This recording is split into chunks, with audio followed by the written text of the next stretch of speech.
അങ്ങനെ മാസങ്ങളുടെ കാത്തിരിപ്പിന് ശേഷം ഗോവ എന്ന ലക്ഷ്യത്തിലേക്ക് ഞങ്ങൾ ഇതാ എത്താറായി.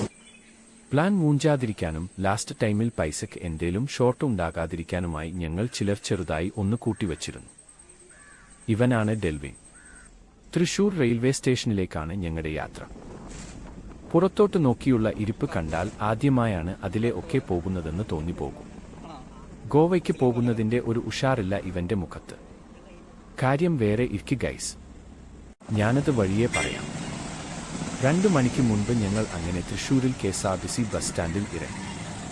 നല്ല വെയിലുണ്ട്. രാത്രി കഴിക്കാൻ പഴവും ബ്രെഡും വാങ്ങിയിട്ടുണ്ട്.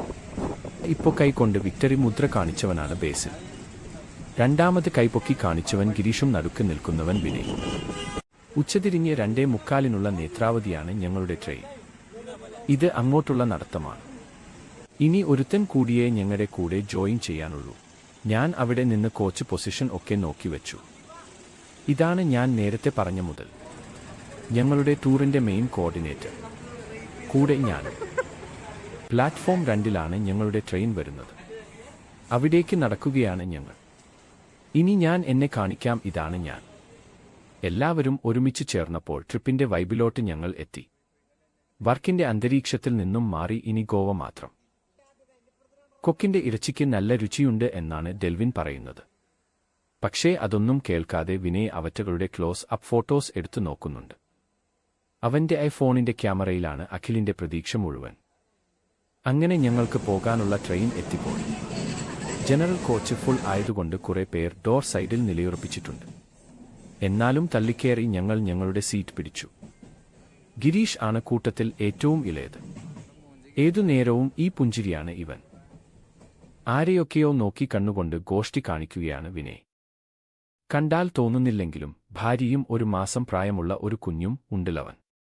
അവരെ പിരിഞ്ഞു നിൽക്കുന്നതിന്റെ വിഷമമാണ് ഇവന്റെ മുഖത്ത്.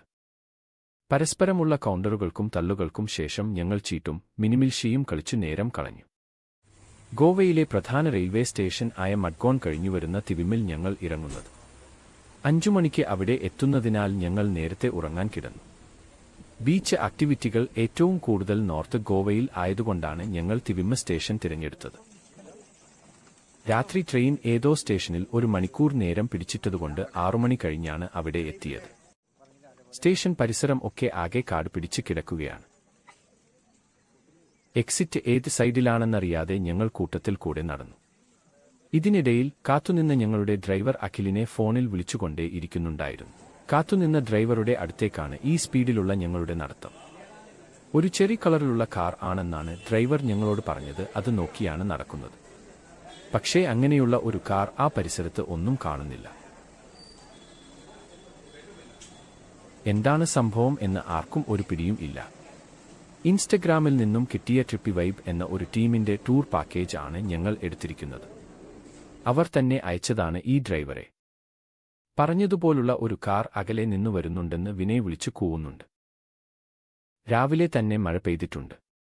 ഞാൻ ഏകദേശം 10 കൊല്ലം മുൻപ് ഗോവയിൽ വന്നപ്പോൾ മഴ പെയ്തു ചെളിക്കുളമായിരുന്നു. ഇപ്രാവശ്യം അങ്ങനെ ആവരുതേ എന്നാണ് എന്റെ പ്രാർത്ഥന. കാർ അവിടെ അധികനേരം പാർക്ക് ചെയ്യാൻ ലോക്കൽ സമ്മതിക്കില്ലെന്നും അതുകൊണ്ട് കുറച്ചകലെ ആണ് വെയിറ്റ് ചെയ്തെന്നും ഡ്രൈവർ പറഞ്ഞു. റൂം ചെക്ക് ഇൻ ചെയ്യുന്നതിന് 11 മണി ആക്കേണ്ടതിനാലും ഫ്രഷ് അപ്പ് ചെയ്യുന്നതിനും മറ്റൊരു സ്ഥലത്തേക്കാണ് ഡ്രൈവർ ഞങ്ങളെ കൊണ്ടുപോകുന്നത്. ഇവിടുന്ന് ഏകദേശം 18 കിലോമീറ്റർ ദൂരമുണ്ട് ഞങ്ങളുടെ റൂമിലേക്ക്. അതുകൊണ്ട് തന്നെ സ്റ്റേഷനിൽ ഉൾപ്പെടുന്ന സ്ഥലം ഒരു കുഗ്രാമമാണ്. പറഞ്ഞ സമയത്തിലും വൈകിയാണ് ഞങ്ങൾ എത്തിയതുകൊണ്ട് കാർ പറപ്പിച്ചു വിടുകയാണ് ഡ്രൈവർ. മഴക്കാരെല്ലാം മാറി നല്ല ഇളം വെയിലും നീലാകാശവും കണ്ടപ്പോൾ തന്നെ ഞാൻ ഹാപ്പിയായി. വാഹനങ്ങളുടെ വേഗം പരിമിതപ്പെടുത്താനായി നിറയെ ഹമ്പുകൾ ആണ് എല്ലായിടത്തും. ഇവിടെയാണ് ഞങ്ങൾക്കുള്ള ഫ്രഷ് അപ്പ് സൗകര്യം ഒരുക്കിയിരിക്കുന്നത്. അങ്ങോട്ട് നടക്കുകയാണ് ഞങ്ങൾ. ഇനി കുറച്ചു നേരം ഇവിടെ ചെലവഴിക്കണം. മെയിന്റനൻസ് ഒന്നും നടക്കാത്ത പഴയ ഒരു ലോഡ്ജ് സെറ്റപ്പ് ആണ് മൊത്തത്തിൽ.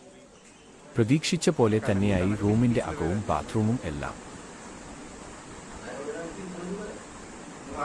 4-5 റൗണ്ട് ചീട്ടുകളി കഴിഞ്ഞപ്പോഴേക്കും ഞങ്ങൾക്കുള്ള റെന്റ് സ്കൂട്ടറുകൾ വന്നു. ഗോവയിൽ കാണപ്പെടുന്ന ഭൂരിഭാഗം റെന്റ് സ്കൂട്ടറുകളും യമഹയുടെ ഫാസിനോ തന്നെയാണ്.